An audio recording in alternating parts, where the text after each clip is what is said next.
আহসান কুঞ্জের দোতলায় মস্ত শোরগোল। ধাপে ধাপে প্রতিটি ফ্ল্যাটে মিষ্টি পৌঁছে দিয়ে সাজেদা চৌধুরী হন্তদন্ত হয়ে ড্রয়িং রুমে ফিরলেন। পিছু পিছু ট্রে হাতে এলো ইথিকা। সাজেদা চৌধুরী থালা থেকে একটা রসে টুইটুম্বুর মিষ্টি তুলে নিয়ে সোজাসুজি এগিয়ে গেলেন ইকবাল সাহেবের দিকে। আলতো করে স্বামীর মুখে মিষ্টিটা গুঁজে দিতেই ইকবাল সাহেব ভ্রু কুঁচকে বিষম খাওয়ার উপক্রম হলেন। চশমাটা নাকের ওপর টেনে নিয়ে বললেন, ব্যাপার কি গিন্নি? ভর সন্ধ্যায় এমন জাঁকজমক মিষ্টিমুখের রহস্যটা কি? সাজেদা চৌধুরী শাড়ির আঁচলটা কাঁধে তুলে বেশ আত্মতৃপ্তির হাসিতে বললেন, আমি আমাদের বাড়ির বড় ছেলের জন্য পাত্রী পছন্দ করে ফেলেছি। এক মুহূর্তের নিস্তব্ধতা নামল কক্ষে। ইথিকার শাশুড়ি অর্থাৎ আতিকা বেগম এগিয়ে এসে কৌতূহলী গলায় বললেন, বলো কি বুবু? সত্যি? তা মেয়ে কেমন? আমাদের দুর্জয়ের পাশে মানাবে তো? সাজেদা চৌধুরী থালা থেকে আরেকটা মিষ্টি যাকে খাইয়ে দিয়ে বললেন, আমার পছন্দ কখনো খারাপ হতে পারে। যেমন চেহারা তেমনই মিষ্টতা তার চঞ্চলতায়। একেবারে প্রস্ফুটিত পদ্মের মতো একটা মেয়ে, দেখলেই মন জুড়িয়ে যায়। পর্যায়ক্রমে প্রত্যেকে প্রশ্ন ছুড়তে লাগল, মেয়ের বাড়ি কোথায়, কি পড়ে, পরিবার কেমন? তীব্র কৌতূহলের অবসান ঘটিয়ে ইথিকা মূল কথাগুলো বলতেই চরম আশ্চর্যান্বিত ড্রয়িং রুমে উপস্থিত সকলে। মানে শুধুমাত্র চোখের দেখায় পছন্দ হয়েছে, আর মেয়েটার সাথে একবার কথা বলেই এমন হুলুস্থুল কাণ্ড, এত কৌতূহল বিস্ময়ের ভিডিও। শুধু একজনই পুরো আড্ডার রসভঙ্গ করে এক কোণে উদাসীন হয়ে সোফায় বসেছিল দুর্জয়। হাতে ট্যাবলয়েড পত্রিকা। মৌখিক অভিব্যক্তিতে মনে হচ্ছে পৃথিবীর সবচেয়ে বিরক্তিকর খবরটি সে মাত্র পাঠ করেছে।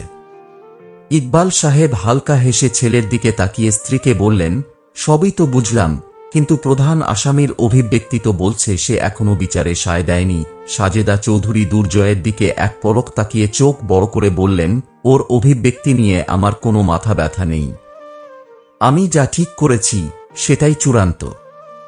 আগামী সপ্তাহের মধ্যেই আমরা ওদের বাড়িতে কথা বলতে যাচ্ছি। দুর্জয় পত্রিকাটা একপাশে সরিয়ে রেখে নিচু স্বরে বলল, আম্মা, তুমি কি পাত্রীর নাম পরিচয় বা ওদের পরিবারের সম্মতি ছাড়াই এত দূর ভেবে নিলে? সাজেদা চৌধুরী একগাল হেসে বললেন, অভিজ্ঞ চোখের দেখা আব্বাজান। সব ঠিক হয়ে যাবে, তুমি শুধু শেরওয়ানির রংটা পছন্দ করে রাখো। হৈমন্তিক রৌদ্রশ্মির কোমলতা হ্রাস পেয়েছে আজ, বেশ প্রখর তার দাপট। একটানা ১.৫ ঘণ্টার ক্লাস নামক বন্দিত্বের সমাপ্তিতে মাথার ভেতর রৈখিক আর বিশ্বব্যাপী উদ্ভিদ বন্টনের নানা সমীক্ষা ঘুরপাক খাচ্ছিল। হঠাৎ পিছু ডেকে উঠল ইভান, দোস্ত, সুন্দরবন ট্যুরে গেলে কেমন হয়? আচমকা এমন প্রস্তাবে কায়রা থমকে দাঁড়াল। ততক্ষণে ওদের বন্ধুদলের বাকি সদস্যরাও গোল হয়ে দাঁড়িয়েছে। সবার পক্ষ থেকে নিহার বলল, আইডিয়াটা খারাপ না। বায়োজিওগ্রাফির ফিল্ড ওয়ার্কের জন্য আমাদের তো এমনিতেও ম্যানগ্রোভ ইকোসিস্টেম ভিজিট করা দরকার। Tour with study. বাড়ি ৪ সদস্য এক বাক্যে লাফিয়ে উঠল, একদম পারফেক্ট, ডান। কিন্তু এত উচ্ছ্বাসের মাঝেও কায়রার মুখটা পানসুটে। আষাঢ়ে কৃষ্ণাব মেঘ জমেছে সেথায়। ও এক দীর্ঘশ্বাস ফেলে বলল, তোরা যে এত সহজে লাফাচ্ছিস, আমার বাড়িতে কি ঝামেলা হবে জানিস? ফুফুকে তোরা চিনিস না, আমাকে কিছুতেই খুলনার বাইরে যেতে দেবে না। ট্যুরের কথা শুনলেই উনি এক চান্সে রিজেক্ট মারবেন। ইভান একগাল হেসে বলল, আরে ভাই, তুই এত ভেজা বেড়াল হয়ে যাচ্ছিস কেন? তোকে কে বলেছে ফান ট্যুরের কথা বলতে? তুই সোজা বাড়িতে গিয়ে বলবি যে এটা ডিপার্টমেন্টের অফিসিয়াল ফিল্ড ট্রিপ। 10 নম্বরের প্র্যাকটিক্যাল অ্যাসাইনমেন্ট আছে। সুন্দরবনের ইকোসিস্টেম আর সয়েল প্রোফাইল না দেখলে নাকি বায়োজিওগ্রাফিতে ফেইল মারবি। ব্যাস, আর আটকায় কে? পূজা যোগ করল, হ্যাঁ রে কায়া। ডিপার্টমেন্ট থেকে নোটিশের মতো একটা বানাইয়া তোকে দিচ্ছি, তুই ফুফুকে দেখালেই কেল্লাফতে। মার্কসের ভয় দেখালে দুনিয়ার কোনো অভিভাবক না করতে পারে না। যেমন তোরা, তেমন তোদের গু মার্কা বুদ্ধি। আমার বাপরে কি বল মনে হয়? ফুপি গিয়ে বলবে, আনোয়ার একবার খোঁজ নেত ভাই, আর আমার বাপ সোজা কল লাগবে প্রিন্সিপালের কাছে। কায়রার এমন নিরেট কথায় মুহূর্তেই পুরো দলের উত্তেজনার বেলুনটা ফুস করে ফেটে ছিদ্র দিয়ে উচ্ছ্বাসগুলো চোরা পালান দিল।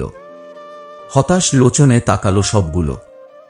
ইভান ব্যথিত কণ্ঠে বলল, তোর বাপ আর ফুপুর গোয়েন্দাগিরির কথা আমি ভুলেই গিয়েছিলাম কায়া। সরকারি গোয়েন্দা সংস্থাও ওনাদের কাছে ফেল। নিহারও যুক্ত হল দুঃখে, মানে সোজা কথায় সুন্দরবনের হরিণ আর ম্যানগ্রোভ ফরেস্টের স্বপ্ন এখানেই সমাপ্ত।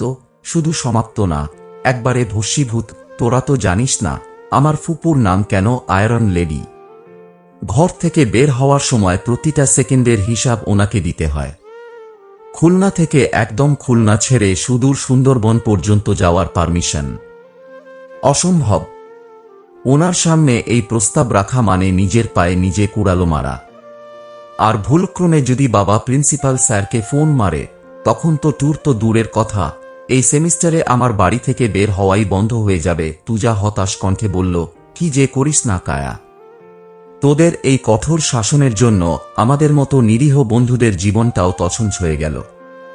কত প্ল্যান করেছিলাম, সুন্দরবনের খাঁড়িতে ট্রলারে বসে গান শুনব, ঘুরে বেড়াব, সেলফি তুলব, সব ফাহ করে দিলি। বাল। ইভান হতাশ ভঙ্গিতে হাত দুটো ছড়িয়ে দিয়ে ঘোষণা করল, তাহলে ভাই ও বোন সকল সর্বসম্মতিক্রমে আমাদের বহু প্রতীক্ষিত সুন্দরবন অ্যাডভেঞ্চার শুভ সমাপ্তি লাভ করল। Tour cancel. সবাই মিলে একযোগে হাহুতাশ করতে লাগল।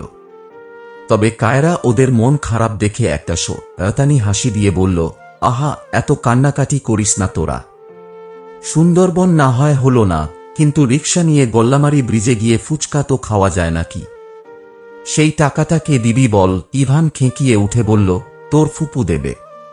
পারমিশন না পাওয়ার দুঃখে এখন তোকে ফুচকা খাওয়াব আমরা। সবাই মিলে ডিপার্টমেন্টের করিডোর পেরিয়ে ক্যাম্পাসের বটতলার দিকে এগোতে লাগল। রোদ তখন একটু ম্রিয়মান হয়ে এসেছে। বাতাসে হালকা শীতের ছোঁয়ার মাঝেই এক ঝাঁক চড়ুই এগিয়ে চলেছে অজানা গন্তব্যে। সন্ধ্যার পর থেকেই অন্যান্য দিনের তুলনায় অন্যরকম পরিবেশ অনুভব করল কায়রা। বাবা আজ বাসায় আছেন। সাধারণত এই সময় বাড়িতে ওনার দেখা পাওয়া দুষ্কর। করিডোর দিয়ে উঁকি ঝুঁকি মেরে ড্রয়িং রুমে দৃষ্টি বুলিয়ে দেখল, সোফায় বাবা মা আর ফুফুর সামনে বসে আছে মধ্যবয়সী এক অচেনা লোক। যদিও বর্ষণের দিন নয়, তবুও বিশাল এক কালো ছাতা বগল দাবা করে দেদারসে সম্মুখে থাকা খাবারগুলো চিবিয়ে চলেছেন। ওনার খাদ্য গ্রহণের ধরনে নাক সিঁটকায় কায়রা। এভাবে খাবার খায় নাকি কেউ? গোগ্রাসে গিলছে মনে হচ্ছে। ও ভ্রু যুগল কুঁচকে নেয় মুহূর্তেই। ফুফু আর বাবা দু একটা কথা বলছে, তবে দূর হতে ওনাদের ওষ্ঠাধর সঞ্চালন প্রতীয়মান হলেও কর্ণগোচর হচ্ছে না কিছুই। আড়ি পেতে শুনতে গিয়েও ব্যর্থ হয়ে শেষমেশ সেখান থেকে ফিরে গেল কায়রা। দেখুন, আমরা বুঝেছি সম্বন্ধ ভালো। আমরাও চাই আমাদের পরিবারের মেয়ে ভালো কোথাও যাক। তা বলে এটা তো হতে পারে না। না, যে বড় মেয়েকে রেখে আমরা ছোট মেয়ের বিয়ের ব্যবস্থা করব। আর রইল বাকি ভালো সম্বন্ধের কথা, এমন হাজারটা পাবো আমরা।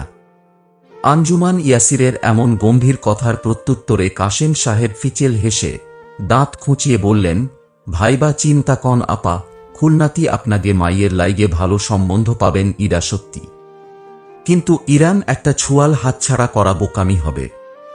উগে যদি আপনাকে ছোট মাইয়েরে ভালো লাগে, তা তো ওর কথাই কবে। বড্ডারে হয়তো দেখিনি, অথবা পছন্দ করিনি। এক্ষেত্রে আমি কি করব কন? জবাবটা এবার আনোয়ার সাহেব করলেন, দেখুন, বুঝেছি আপনার কথা। ছেলের পরিবার ভালো, ছেলেও ভালো। তবে এটা আমার বড় মেয়ে পায়রার জন্য হলে মেনে নেওয়া যাইত। কায়রা নিতান্তই বাচ্চা। আর তাছাড়া বড় মেয়ের আগে ছোট মেয়ের বিয়ে দিতে রাজি নই আমি। কি কন ভাইজান? আপনাকে মাইয়ে ছোট? ভার্সিটিতে পড়ে শুনলাম। ছোট হয় কেমনে? কাশেম সাহেবের এমন কথার পিঠে আঞ্জুমান ইয়াসির তীব্র বিরক্তি চেপে তীক্ষ্ণ কণ্ঠে বললেন, লেখাপড়া করলেই মেয়ে অমনি ধামরা হয়ে যায় না কাশেম সাহেব। সংসারের দায় দায়িত্ব বোঝা আর ভার্সিটির করিডোরে বই হাতে ঘুরে বেড়ানোর মধ্যে আসমান জমি ফারাক আছে। কাশেম সাহেব পকেট থেকে রুমাল বের করে মুখটা একবার মুছে নিয়ে খ্যানখ্যানে গলায় বললেন, আরে আপা, আপনি চাতেন কেন? আমার তো খাইদায় কাজ নাই যে আপনাকে ঘাড়ে জোর কইরা জামাই চাপামু। বুঝলেন না কথা? পাত্তরপক্ষ সুশীল সমাজ, উগে চয়েস আলাদা। ওরা আপনাকে ছোট মাইয়েরে পছন্দ করেছে তাই আমারে পাঠাইছে, এত প্যাঁচালের তো কিছু দেখি না। আনোয়ার সাহেবের কপালে চিন্তার বলিরেখা স্পষ্ট। কাশেম সাহেবের মধ্যস্থতায় আসা সম্বন্ধটা উত্তম নিঃসন্দেহে, কিন্তু বড় মেয়েকে টপকে ছোট মেয়ের জন্য পাত্রপক্ষ বাড়িতে আসবে, এটা ওনার ব্যক্তিত্বে বাজছে। সমস্যার জটিলতা আঁচ করতে পেরে নুরা খান আলতো এগিয়ে এসে স্বামীর পাশ ঘেঁষে নিচু স্বরে বললেন, একটু এদিকে আসবে, একটা কথা ছিল। আনোয়ার সাহেব স্ত্রীর ইশারায় উঠে পাশের ছোট স্টাডি রুমটায় গিয়ে ঢুকতেই নুরা খান দরজার পাল্লাটা সামান্য চাপিয়ে দিলেন। বেশ চিন্তিত মুখে বললেন, তুমি অত শক্ত হয়ে আজ কেন বলতো? কাশেম তো একদম ভুল কিছু বলেনি। আনোয়ার সাহেব চোখ রাঙালেন, মানে? তুমিও ওদের সাথে তাল মেলাচ্ছ নুরা? লোকজনে কি বলবে? বড় মেয়ে ঘরে বসিয়ে ছোটটার বিয়ে দিচ্ছি, আর কায়রাটা কত ছোট, ও সংসার কি বোঝে? আহা, শোনোই না আগে। নুরা খান স্বামীর হাতটা ধরে একটু নরম গলায় বোঝানোর চেষ্টা করলেন, পায়রা কাল রাতেও আমাকে স্পষ্ট বলে দিয়েছে, আপাত 2-3 বছর ও বিয়ের পিঁড়িতে বসবে না। মাস্টার্স শেষ না করে ওর নাকি কোনো প্ল্যানই নেই। আর তাছাড়া সম্বন্ধটা যখন এতই ভালো, ছেলে এত ট্যালেন্টেড, এত কম বয়সে মেজর হওয়া তো চারটেখানি কথা না। তার ওপর আমাদের খুলনা শহরেই বাড়ি, তখন একবার এসে দেখতে দিলে ক্ষতি কি? পছন্দ না হলে তো আর জোর করে বিয়ে দেওয়া হচ্ছে না। স্ত্রীর কথায় যুক্তি আছে। তবুও আনোয়ার খান দ্বিধাদ্বন্দ্বে ভুগলেন, কিন্তু পায়রার দিকটা না ভেবে ছোট বোনের পায়রাই তো কায়রাকে নিয়ে সবচেয়ে বেশি লাফায়। দাঁড়াও, ওকেই ডেকে পাঠাচ্ছি, ওর মুখ থেকেই শোনো। নুরা খান করিডোরে দাঁড়িয়ে উঁকি দিয়ে এক পরিচারিকার মাধ্যমে পায়রাকে ডেকে পাঠালেন। কিছুক্ষণ পরেই পায়রা চুলে তোয়ালে পেঁচাতে পেঁচাতে এসে ঢুকল। বাবা মায়ের থমথমে মুখ দেখে ও ভ্রু কুঁচকে শুধালো, কি হয়েছে আব্বু? অত জরুরি তলব কেন? আনোয়ার সাহেব মেয়েকে সোফায় বসিয়ে সমস্ত বিষয়টা খুলে বললেন। কাশেম সাহেবের প্রস্তাব আর ছোট বোনকে আগে দেখতে আসার পরিকল্পনা শুনে পায়রা এক সেকেন্ডও ইতস্ত করল না, বরং সশব্দে হেসে উঠে বলল, আরে আব্বু, এটার জন্য তোমরা আমাকে এত সিরিয়াসলি ডাকলে? আমি তো আগেই আম্মুকে বলেছি আমি এখন কোনো বিয়ের চক্করে নেই। আর কায়াকে যদি কোনো ভালো পরিবার পছন্দ করে তবে তো আমাদেরই লাভ। ও বাড়িতে থাকা মানেই প্রতিদিন একটা করে বিশ্বযুদ্ধ হওয়া। ও বিদায় হলে আমি বরং শান্তিতে পড়াশোনাটা করতে পারব। পায়রার অকপটে বলা স্বীকারোক্তিতে পিতৃদায়িত্বের এক বিশাল বোঝা থেকে মুক্তি পেল আনোয়ার খান। কঠোরতা শিথিল হল কিঞ্চিত। মেয়েকে চলে যেতে দিয়ে বড় বোনকে ডেকে পাঠালেন। আঞ্জুমান ইয়াসিরকে সবটা খুলে বলতেই উনি আর আপত্তি করলেন না। আনোয়ার সাহেব আবার ড্রয়িং রুমে ফিরে এলেন। সোফায় বসে কাশেম সাহেবের দিকে তাকিয়ে গম্ভীর অথচ শান্ত গলায় বললেন, ঠিক আছে কাশেম সাহেব, তুমি পাত্রপক্ষকে আগামীকালই আসতে বলো। মেয়েকে না হয় পছন্দ করেছে, আমরাও দেখি পরিবার কেমন। কাশেম সাহেব একগাল হেসে চায়ের কাপে শেষ চুমুকটা দিয়ে বললেন, হায় হায় ভাইজান, এই তো বুঝদারের মতো কথা কইছেন। দেখতে আসেন, আমার ওপর ভরসা রাখেন, এমন হীরা ছোয়াল হাতছাড়া করলে পস্তাবেন। দেখো আমার এ খুশিতে ওই বাগানে ফুল ফোটে। সেই খুশিতে সূর্যটাও মুচকি হেসে ওঠে।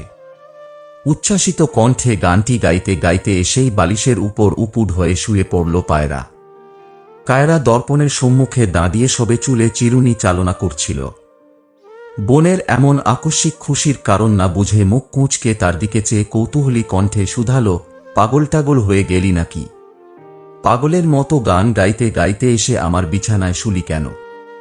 ওঠ। পায়রা এবার উঠে কায়রার 2 হাত ধরে গোল গোল হয়ে ঘুরতে ঘুরতে বলল, আম সো হ্যাপি জানু, ভেরি ভেরি ভেরি হ্যাপি। কেন? বাড়ি থেকে আপদ বিদায় হচ্ছে।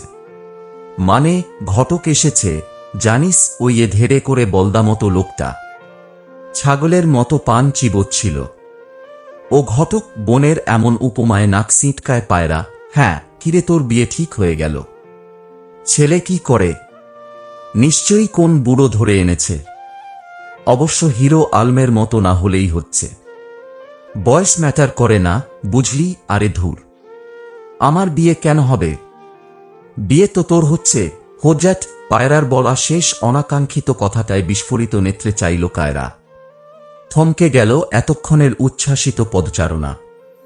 বিস্ময়ে বিমূঢ় হয়ে চেঁচাল পুনরায়, মাথা খারাপ তোর? দেখ বলেছে পায়রা, আর তুই খালি শুনেছিস কায়রা। গরু কোথাকার! তোর মতো ধেড়ে চামচিকা ঘরে রেখে আমারে কেন বিয়ে দেবে? বনের থেকে পাওয়া উদ্ভট বিশেষণে মুখ কোঁটাল পায়রা। তুই কি নিজেকে ক্যাটরিনা কাইফ মনে করিস? দেখতে তো মামুনের লায়লার মতো।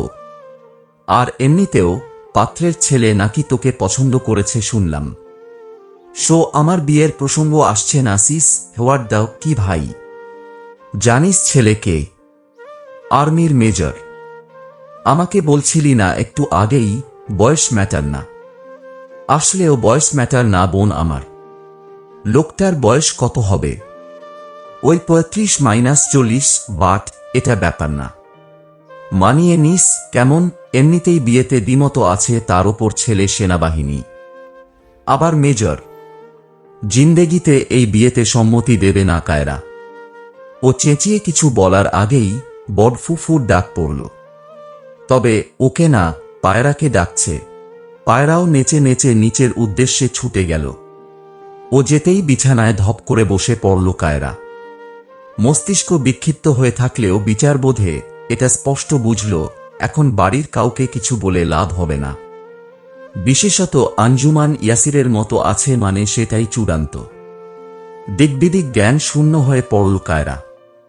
এমনিতেই সেনাবাহিনী চক্ষুশূল তার, আবার সেই পেশারি উচ্চপদস্থ কর্মকর্তা, অর্থাৎ বয়স নিশ্চিত 40-এর কোটায়, যেখানে কায়রার নিজের বয়সেই এখনো 21 পেরোল না। শেষমেশ কিনা নিজের বয়সের দ্বিগুণ কাউকে বিয়ে করতে হবে, এমন চিন্তাধারায় সহসা ভিজে এলো চঞ্চল হরিণীর ডাগর নেত্রকার্নিশ। কোনো মতে নিজেকে ধাতস্থ করেই কল লাগালো বন্ধুমহলে। 2-3 বার রিং হতেই গ্রুপ কলে যুক্ত হলেও পর্যায়ক্রমে প্রত্যেকে। কোনরূপ ভনিতা ছাড়াই কায়রা বলল, আমরা কালই সুন্দরবন যাচ্ছি। 8টার ট্রেনে খুলনা থেকে মোংলা, সেখান থেকে সোজা মোংলা ঘাটে গিয়ে ট্রলার ধরে করমজল দিয়ে যাব। Got it! আকস্মিক এমন কথায় মুখ কোঁচকাল সবগুলো। চূড়ান্ত আশ্চর্যান্বিত কণ্ঠে একযোগে বলল, এই মাথা ঠিক আছে তো তোর? কি সব উল্টোপাল্টা বলছিস? কায়রা অধৈর্য হয়ে উঠল। আপাত কিচ্ছু বলার টাইম নেই। কাল 7:30টার ভিতরে সবগুলোকে স্টেশনে দেখতে চাই আমি। ওখানেই সবটা বলবো। প্যাকিং করে রাখবে রাত্রেই। একটাকেও যেন অনুপস্থিত না দেখি। ব্যাস, কথা শেষ। কলটা কেটেই ফোনটা বিছানার এক কোণে ছুঁড়ে ফেলল কায়রা। বালিশের তুলতুলে নরম তুলোর মাঝে অসাড় হয়ে পড়ে রইল ফোনটা। ওর মাথা চেপে ধরেছে তীব্র যন্ত্রণা, প্রদলবল।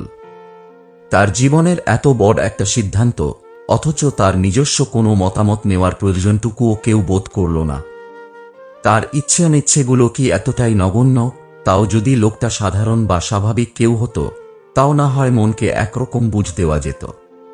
কোথাকার কোনো মেজর ফেজর, বয়সের ভারে নিশ্চিত এক পা কবরে চলে গেছে। এমন একজন মানুষের সঙ্গে তার বাকি জীবনটা বাঁধতে চাইছে সবাই। অসম্ভব, এই বিয়ে কোনো অবস্থাতেই হতে পারে না।